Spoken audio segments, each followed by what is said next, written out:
যারা শহীদকে নিয়ে সমালোচনা করে, দ্বীনের পথে যারা শহীদ হয় তাদেরকে নিয়ে যারা সমালোচনা করে, এবং যারা একটা কথা আমাদের সমাজে আছে, জীবন বাঁচা ফরজ, আছে না নেই কথাটা? এটা জানেন কতজন? সকলে জানেন কি আছে কথাটা? জীবন বাঁচা ফরজ। আসলে এই কথাটা কতটুকু গ্রহণযোগ্যতা আছে এই বিষয়ের উপর আমরা সূরা আলে ইমরান আয়াত নাম্বার কত, 168 নম্বর আয়াত থেকে আমরা আলোচনা শুনব। আল্লাহ তাআলা 168 নম্বর আয়াতে সমালোচনাকারীর জবাব দিচ্ছেন, আর 169 নম্বর আয়াতে আল্লাহ সুবহানাহু ওয়া তাআলা শহীদের ফজিলত বলতেছেন। সুবহানাল্লাহ বলে। তাহলে আমরা আলোচনার শুরুতেই একটা জিনিস ক্লিয়ার হই যে আজকে আমাদের আলোচনার যে মূল আয়াত, এই আয়াতে আল্লাহ কিসের জবাব দিলেন? শহীদের সমালোচনাকারীদের জবাব দিচ্ছেন, যারা বলে এটা না হলেও হতো, এটা না হলে পারতো, আবার যারা বলে জীবন বাঁচা ফরজ। এই সমস্ত ব্যক্তিদের জন্য আল্লাহ 168 নম্বর আয়াতে জবাব দিচ্ছেন। আর 169 নম্বর আয়াতে আল্লাহ কি বলছেন? শহীদের ফজিলত। কি বলেন? প্রত্যেকের জবান খোলেন, শহীদের ফজিলত। তাহলে আমরা এই আয়াতের আলোকে আলোচনা শুরু করি ইনশাআল্লাহ, ঠিক আছে? আলোচনার শহীদের সমালোচনার জবাব আল্লাহ দিচ্ছেন। আল্লাহ পাক রব্বুল আলামিন বলেন, আল্লাযীনা ক্বালু লিইখওয়ানিহিম ওয়া ক্বাদু লাও আতাউনা মা কুতিলু কুল ফাদরাউ আন আনফুসিকুমুল মাউতা ইন কুনতুম সাদিকিন। পিছনের দরজাটা খুলে দেই, রেণু ভাই দরজাটা খুলে দেন। আল্লাহ পাক রব্বুল আলামিন সূরা আলে ইমরান আয়াত নাম্বার 168 রব্বুল আলামিন বলেন, আল্লাযীনা ক্বালু লিইখওয়ানিহিম, তারা সেই লোক যারা নিজেদের শহীদ ভাইদের সম্পর্কে বসে বসে মন্তব্য করে। কি করে? শহীদদের বিষয়ে বসে বসে মন্তব্য করে। তারা যদি আমার কথা শুনতো, অনেক লোকে বলে আমি তাকে ইসলামের পথে যেতে নিষেধ করেছিলাম, মিছিলে যেতে নিষেধ করেছিলাম। যখন কোনো মানুষ ইসলামের বিপক্ষে বিভিন্ন সমালোচনা করে, রসূলের বিরুদ্ধে সমালোচনা করে, কোরআনকে অপমান করে, অপদস্থ করে, আল্লাহর নবীকে নিয়ে কটাক্ষ করে, ইসলামকে নিয়ে কটাক্ষ করে, ওই সময় কিছু মর্দে মুজাহিদ, কিছু মুমিন যাদের ভিতরে বিন্দু পরিমাণ আল্লাহ রাসূলের মহাব্বত আছে, ভালোবাসা আছে, কোরআনের প্রতি মহাব্বত আছে, ভালোবাসা আছে, যাদের হৃদয়ের মধ্যে ইসলামের মহাব্বত আছে, ভালোবাসা আছে, তারা কখনো ইসলামের সমালোচনা কখনোই সহ্য করতে পারে না। পারে? পারে না। তখন ওই ঈমানদার, তাকে কেউ ধাক্কায় না, কেউ জোর করে না, ঈমান তাকে চালিত করে, ঈমান তাকে তাড়া করে। ও মুমিন, তুমি আজকে বসে আছো, মুসলমান দাবি নিয়ে বসে আছো, তোমার রসূল অপমানিত হয়, তোমার ইসলাম অপমানিত হয়, তোমার মুসলমান ভাই লাঞ্ছিত হয়, অপমানিত হয়, তোমার কোরআন অপমানিত হয়, আল্লাহ দ্রোহীরা আল্লাহ সম্পর্কে খারাপ কথাবার্তা বলে।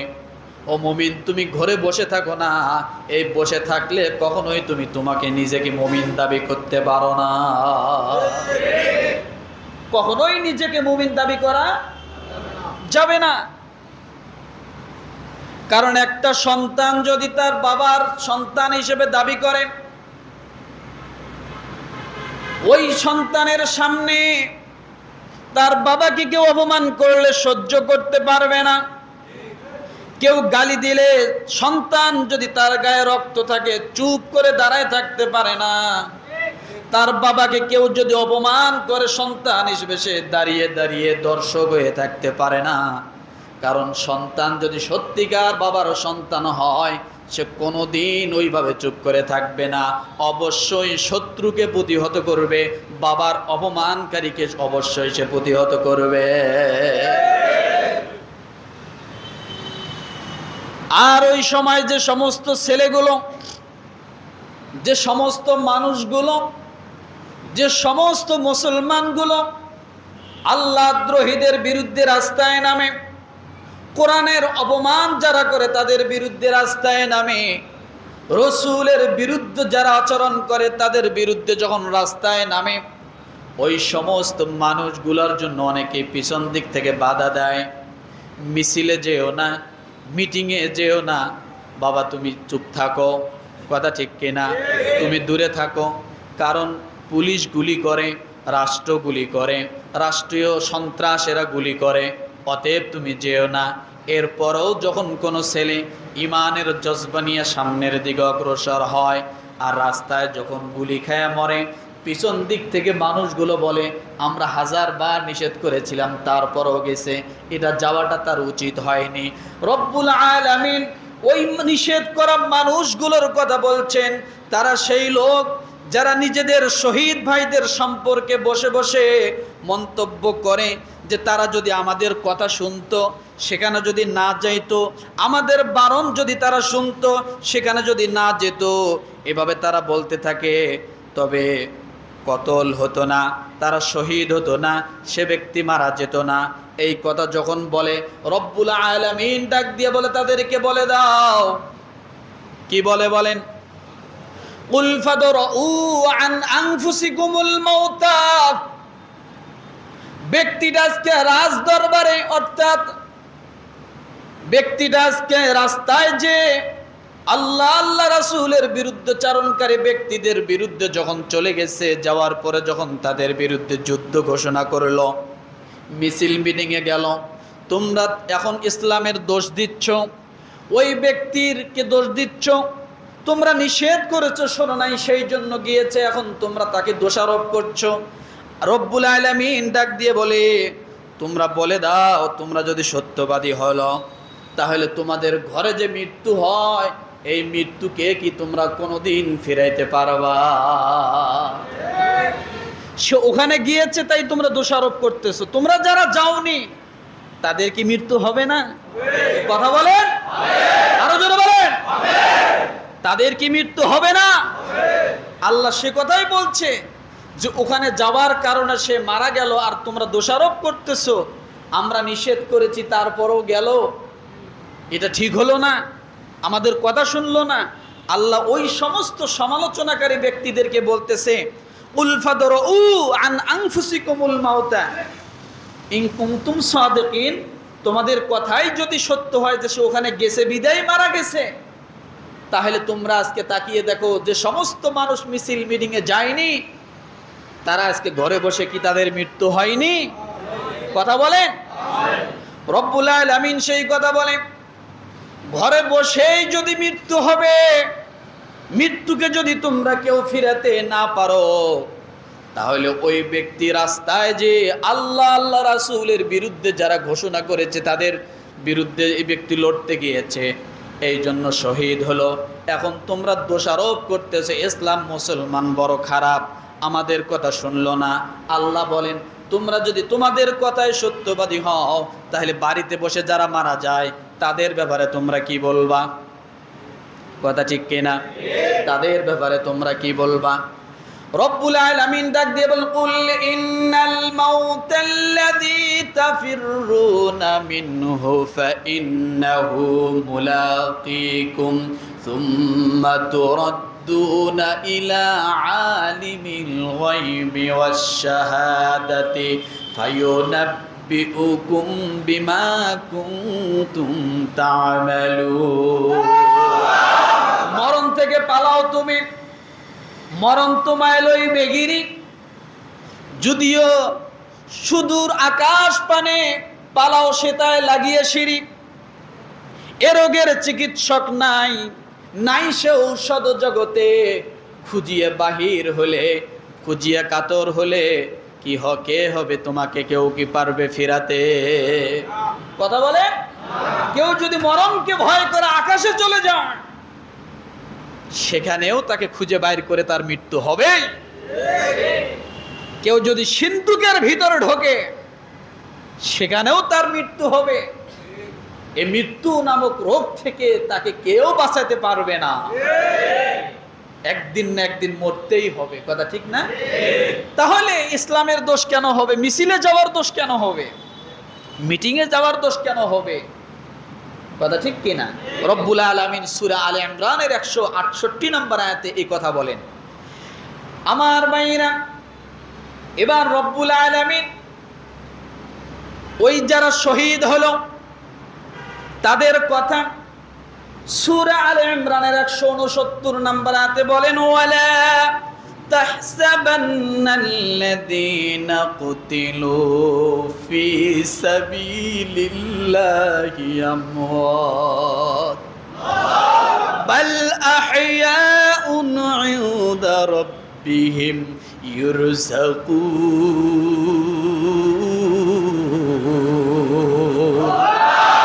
আল্লাহু আকবার। রব্বুল আলামিন এবার শহীদদের কথা কি বলেন? ও নবী, যারা আল্লাহর পথে নিহত হয় তাদের জন্য ঘোষণা করে দেন, তাদের কথা বলে দেন, তাদেরকে প্রসার করে দেন, তাদেরকে জানিয়ে দিন, যারা আল্লাহ রাসূলের পক্ষ নিয়ে, ইসলামের পক্ষ নিয়ে, যারা কোরআনের পক্ষ নিয়ে যারা শহীদ হয়, তাদেরকে কখনোই তোমরা মৃত্যু বলো না। কি বলো না? তাদেরকে কখনোই তোমরা মৃত্যু বলো না। তারা কখনো মরে না, তারা কখনোই মরণশীল নয়, বরং তারা জীবিত। বাল আহইয়াউন ইনদা রাব্বিহিম ইরযাকুন। বরং তারা কি? কথা বলে না। লজ্জা পাচ্ছেন? তাহলে জবান খুলতে হবে। এখানে আসলেই জবান খুলতে হবে। আর জবান যদি খুলতে না চান অন্য জায়গায় যাবেন। এটা ক্লাস। এটা কি? কোরআন খুলে খুলে আলোচনা করে এমন খুব কম পাবেন। খারাপ বললাম? হ্যাঁ, এভাবে কেউ কথা বলে খুব কম পাবেন।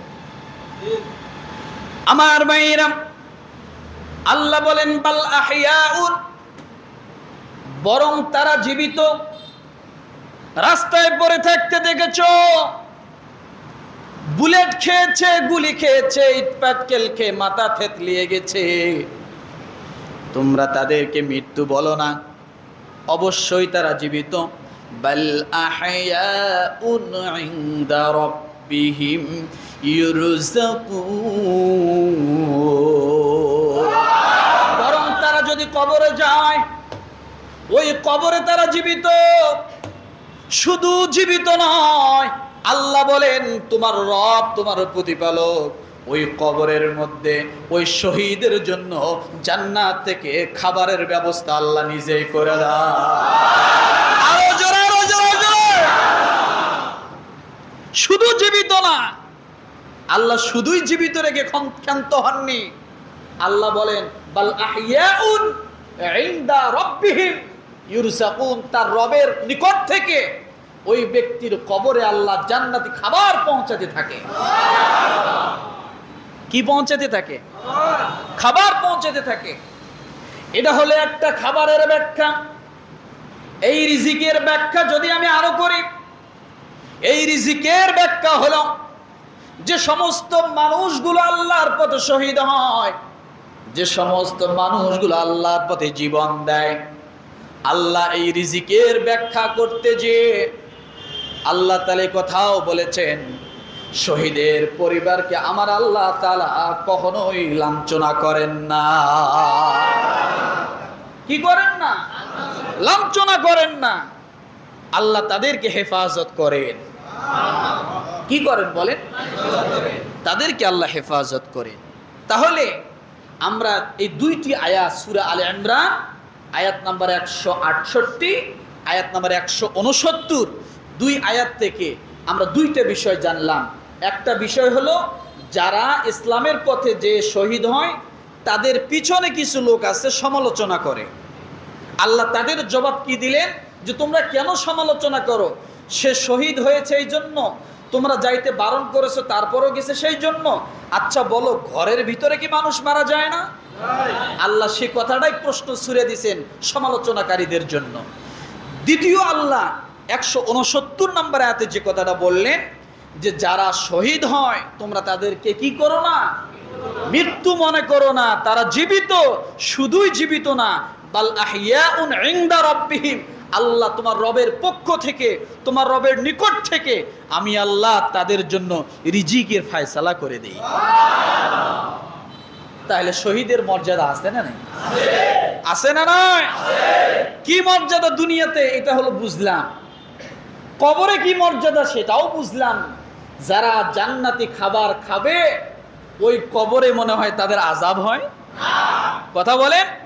যে কবরে জান্নাতের খাবার ঢোকে ওই কবরে কোনোদিন আযাব আসতে পারে না।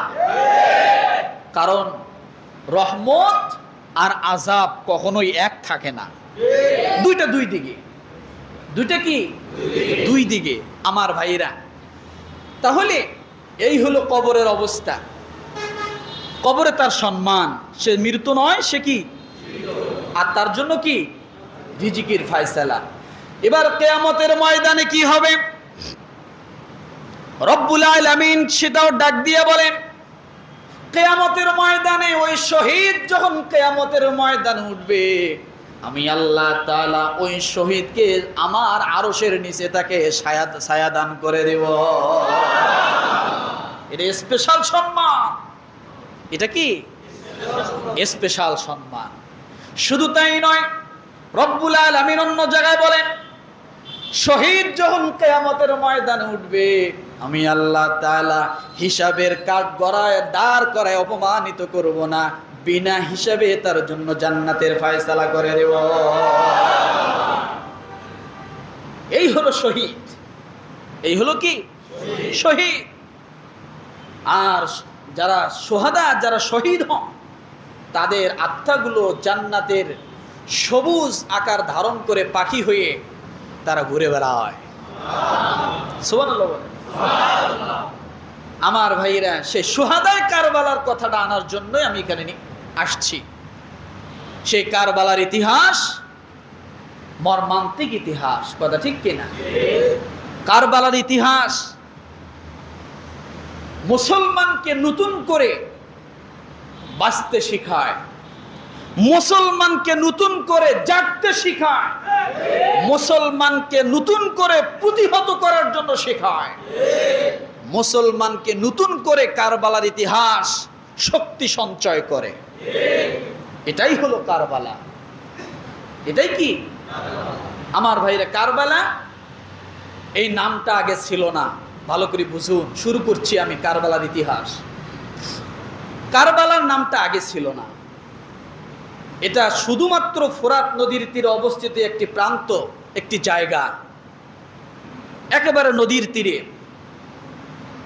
61 হিজরি সনের মুহররম মাসের আশুরার দিন, সেদিন ছিল শুক্রবার। কি ছিল? শুক্রবার, অর্থাৎ জুমার দিন। এখানে একটা জিনিস আমি একটু বলে যাই, শুক্রবার শব্দটা আমরা একটু কম ব্যবহার করব, পারবেন? শুক্রবার শব্দটা কি কি ব্যবহার করব তাহলে? জুমাবার। বলেন তো কি ব্যবহার করব?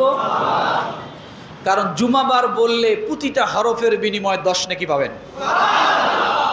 কারণ আল্লাহ সুবহানাহু ওয়া তাআলা কোরআনের আয়াতের সূরা জুমআ নামে একটা সূরা নাজিল করেছেন। আছে না? আছে না? শুধু তাই নয়, রব্বুল আলামিন জুমা শব্দ কোরআনের আয়াত বানিয়ে দিয়েছেন, ইয়া আইয়ুহাল্লাযীনা আমানু ইযা নুদিয়া লিস-সালাতি মিন ইয়াউমিল জুমআতি ফাসআউ ইলা যিকরিল্লাহি ওয়া দারুল বাই'। আজকের দিনকে আল্লাহ শুক্রবার বলেননি, ইয়াউমিল জুমআ বলেছেন। যখন জুমার নামাজের ওয়াক্ত হয়, হে ব্যবসায়ী ভাইরা, হে ব্যবসায়ীরা, হে কর্মজীবীরা, হে কৃষকেরা, তোমরা জুমার ওয়াক্ত হওয়ার সঙ্গে সঙ্গে সবকে বন্ধ করে দিয়ে জুমার নামাজের দিকে ধাবিত হও। তাহলে জুমা বললে সওয়াব আছে না নাই? এটা কোরআনের আয়াত কি না? আয়াত, সূরা জুমার শেষের দিকে আছে। কেন শুক্রবার হলো এ শব্দটা? এটা খ্রিস্টানদের তাদের পৌত্তলিক, তাদের একটা মূর্তির, এই মূর্তির নাম হলো শুক্রবার। এখান থেকে শুক্রবার এসেছে। তারা বিভিন্ন পূজা করতো, সেই পূজার দিক থেকে নামগুলো এসেছে। তাহলে আমরা এখান থেকে কি জানলাম? কি বলতে হবে? জুমাবার। চেষ্টা করব, কথা ঠিক না? সেই আশুরার দিন, কারবালার যেদিন ঘটনা ঘটেছে, সেদিন কি ছিল? জুমার দিন। তাহলে কারবালা শব্দ আসলো কোথা থেকে?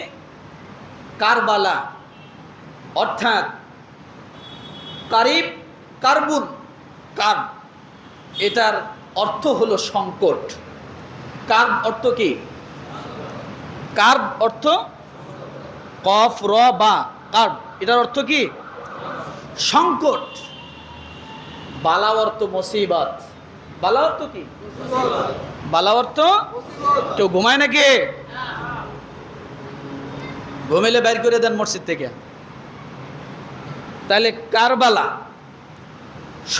মুসিবতের সংকট, অথবা সংকট সময়ে মুসিবত, মনে থাকবে?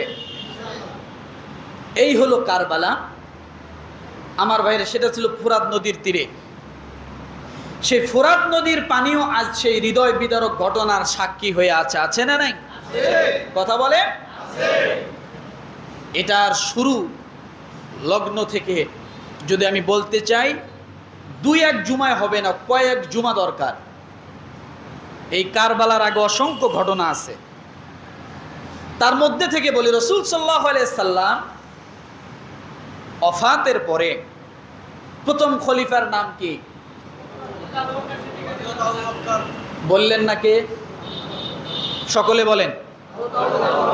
আবু বকর সিদ্দিক রাদিয়াল্লাহু তাআলা আনহু। তিনি হলেন খলিফা, প্রথম খলিফা। তিনি প্রায় 2.5 বছর 2 বছর 6 মাসের মতো খেলাফতকাল অতিবাহিত করেছেন। কয় বছর? এরপরে দ্বিতীয় খলিফার নাম কি? হযরত উমর রাদিয়াল্লাহু তাআলা আনহু। তিনি তার খেলাফতকালের দায়িত্ব পালন করেন 10 বছরের মতো। কয় বছরের মতো? হযরত উমর রাদিয়াল্লাহু তাআলা আনহু শহীদ হয়ে যান, তাকে মেরে ফেলা হয়। 1 নাম্বার শহীদ ধরেন।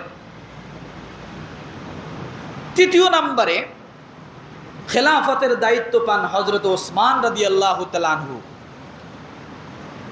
তিনি প্রায় 12 বছর খেলাফত কায়েম করেন। কয় বছর? 12 বছর। তাহলে 2.5 বছর, 10 বছর, এরপরে হলো 12 বছর। আবু বকর সিদ্দিক রাদিয়াল্লাহু তাআলা আনহু, উমর রাদিয়াল্লাহু তাআলা আনহু এবং ওসমান রাদিয়াল্লাহু তাআলা আনহু, এই 3 খলিফার খেলাফতের রাজধানী ছিল মদিনা। কোন জায়গা? কোন জায়গা? মদিনা। তাহলে ওসমান রাদিয়াল্লাহু তাআলা কয় বছর খেলাফত? উমর রাদিয়াল্লাহু তাআলা কয় বছর? আবু বকর সিদ্দিক। মনে রাখবেন, এগুলো জানা দরকার আমাদের মুসলমানের। কথা ঠিক না? হঠাৎ একজন বিদুর্মী আমাদেরকে প্রশ্ন করতে পারে। চতুর্থ খলিফা হযরত আলী রাদিয়াল্লাহু তাআলা আনহু, তিনি যখন খলিফা হওয়ার পরে তিনি খেলাফতের রাজধানী আর মদিনায় রাখলেন না, তিনি নিয়ে গেলেন ইরাকে। কোথায়? তিন খলিফার আমলে খেলাফতের রাজধানী কোথায় ছিল? চতুর্থ খলিফা হযরত আলী রাদিয়াল্লাহু তাআলা খেলাফতের রাজধানী কোথায় নিলেন? কেন নিলেন? তিনি দেখেছেন ওসমান রাদিয়াল্লাহু তাআলা আনহুকে শহীদ করা হলো, উমর রাদিয়াল্লাহু তাআলা আনহুকে শহীদ করা হলো। তিনি দেখেছেন হযরত আলী রাদিয়াল্লাহু দেখলেন যেভাবে গুপ্ত হত্যা চলছে, আমাকেও হয়তো এরা শহীদ করে ফেলবে। কিন্তু তিনি হযরত আলী রাদিয়াল্লাহু তাআলা চাইলেন না যে আমার রক্তে রঞ্জিত হয়ে মক্কা মদিনার মাটিকে কলঙ্ক করা হোক। মক্কা এবং মদিনাকে পবিত্র রাখার জন্য তিনি খেলাফতের রাজধানী কোথায় নিলেন? ইরাকে নিয়ে গেলেন, যে আমার রক্ত যদি ঝরে, আমি যদি হত্যা হই, সেটা যেন ইরাকে হয়, মদিনায় যেন না হয়। কারণ মদিনার মাটি যেন অপবিত্র না হয়। কারণ যে এলাকায় মানুষকে হত্যা করা হয়, ওই এলাকার নামই হয় না, মানে বেদামি হয় না দামি হয়? মানুষ আফসোস করে এই এলাকাটা, কথা ঠিক না? তিনি ইরাকে নিয়ে গেলেন। ইরাকে নিয়ে যাওয়ার পরে তিনি প্রায় সেখানে খেলাফত প্রতিষ্ঠিত করলেন। এরপরে তাকেও হত্যা করা হলো। তাহলে চার খলিফার কয় খলিফাকে হত্যা করা হয়েছে? কয় খলিফা? উমরকে হত্যা করা হয়েছে। এরপরে ওসমান রাদিয়াল্লাহু আনহুকে হত্যা করা হয়েছে। এরপরে আলী রাদিয়াল্লাহু তাআলা আনহুকেও হত্যা করা হলো। কিন্তু উমর রাদিয়াল্লাহু তাআলা আনহু হত্যার কথা আল্লাহর নবী আগাম বলে গেছেন যে তাকে শহীদ করা হবে। আল্লাহর নবী হযরত আবু বকর সিদ্দিক আর হযরত উমর রাদিয়াল্লাহু আনহু একটা পাহাড়ের মধ্যে দাঁড়ানো ছিলেন। এমন সময় পাহাড় কাঁপুনি দেওয়া শুরু করলো। নবী সাল্লাল্লাহু আলাইহি সাল্লাম ডাক দিয়ে বললেন, এ পাহাড়, তুমি কি জানো তোমার উপরে কে কে আছে? তুমি কাঁপছো কেন? তোমার উপরে আছে একজন নবী, তোমার উপরে আছে একজন সিদ্দিক, এবং তোমার উপরে আছে একজন শহীদ। সুবহানাল্লাহ বলেন। তখনও উমর রাদিয়াল্লাহু আনহু মৃত না জীবিত? জীবিত। রসুলের সাথে রসুল এই কথা বললেন, হে পাহাড়, তুমি থেমে যাও, তোমার উপর একজন নবী আছে, একজন সিদ্দিক আছে এবং একজন শহীদ আছে। আচ্ছা বলেন, নবী কি? এটা তো বুঝলাম। সিদ্দিক কে? এটাও তো বুঝলাম। শহীদ কে? তাহলে তৃতীয় জন হযরত উমর। তাহলে রসুল এটা জানতেন কিনা? আল্লাহ জানাই দিয়েছেন। আমার ভাইরা, এইভাবে রসুল অনেকের কথা আগাম বলে গিয়েছেন। হযরত আলী রাদিয়াল্লাহু তাআলা আনহুকে যখন হত্যা করা হলো, এরপরে সেই ইরাকের লোকজন সকলে মিলে খেলাফতের দায়িত্ব ভার দিলেন পঞ্চমতম খলিফা হযরতে হাসান রাদিয়াল্লাহু তাআলা আনহুর কাছে। আমরা চার খলিফা পর্যন্ত জানি। কেন জানি? ওনারা বড় বড় সাহাবী। পঞ্চম নম্বরে খলিফাকে হাসান রাদিয়াল্লাহু তাআলা আনহু। যখন হাসান রাদিয়াল্লাহু তাআলা আনহু খেলাফত পাইলেন, ওই যে আলী রাদিয়াল্লাহু তাআলা আনহুকে যারা হত্যা করেছে, তখন থেকে দুইটা দল, সাবা বাহিনীর দল, মুনাফিকি দল ছিল। এটা আরো ভিতরের কিছু ঘটনা, তারা কেন হত্যা হলো, ওসমান রাদিয়াল্লাহু তাআলা আনহু কিভাবে হত্যা হলো, এগুলো অন্য কথা। আমি যেহেতু কারবালার ঘটনায় যেতে চাচ্ছি, এজন্য আমি একদিক থেকে নিয়ে আসতেছি। যখন দেখলেন যুদ্ধ লাগা শুরু হয়ে গেল হাসান রাদিয়াল্লাহু তাআলা আনহু, তখন হাসান রাদিয়াল্লাহু তাআলা আনহু তার খেলাফতের দায়িত্ব ছেড়ে দিয়ে মুয়াবিয়া রাদিয়াল্লাহু তাআলা আনহুর হাতে দিয়ে দিলেন। কার হাতে দিলেন? মুয়াবিয়া রাদিয়াল্লাহু তাআলা আনহুর হাতে। আল্লাহর নবী বলেছিলেন, হাসান রাদিয়াল্লাহু আনহুকে কোলে নিয়ে যখন মসজিদে মিম্বারে ভাষণ দিচ্ছিলেন, এই সময় রাসূল সাহাবায়ে কেরামের সামনে বলেছিলেন যে আমার এই হাসানের দ্বারা দুই দল মুসলমান তারা বিবাদ থেকে মীমাংসিত হয়ে যাবে হাসানের মাধ্যমে। যখন হাসান রাদিয়াল্লাহু তাআলা খিলাফত পাইলেন তখন দুইটা দল যুদ্ধ করা শুরু করে দিয়েছিল, একদল মানে আর একদল মানে না। তখন হাসান রাদিয়াল্লাহু তাআলা নিজেই তার খেলাফতের দায়িত্ব ছেড়ে দিয়ে কাকে দিলেন? মুয়াবিয়া রাদিয়াল্লাহু আনহুকে দিলেন যে আপনি চালান, তবু আমি মুসলমানের ভিতরে রক্তাক্ত চাই না।